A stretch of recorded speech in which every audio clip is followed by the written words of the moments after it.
সেই দিন ছিল রাইয়ের জন্মদিন, তাই স্নান খাওয়া দাওয়া করে একটু বেরিয়ে গেছিলাম। টুকটাক কিছু কেনার ছিল, দেন আবার চলে আসি।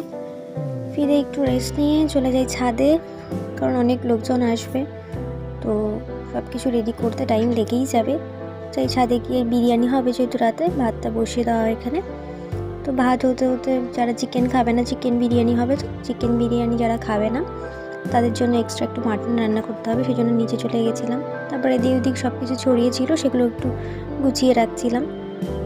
বাড়িতে অনেক লোকজন হয়ে গেলে যা হয়, সেগুলো গোছাতে গোছাতে অলমোস্ট মাংসটাও হয়ে যায়।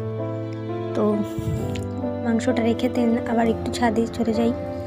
ছাদে গিয়ে দেখি যে ওরা কতটা কী করেছে, সুন্দর করে ছাদটাকে সাজিয়ে নিচ্ছে। ওরা এখানেই সেলিব্রেট করবে, তাই সুন্দর করে একটু সবাই মিলে সাজিয়ে গুছিয়ে নিচ্ছে। দেন সেলিব্রেশন করে রাতের খাবার দাবার খেয়ে সবাই যে যার মতো চলে যায়। দেখা হবে নেক্সট কোনো ব্লগে।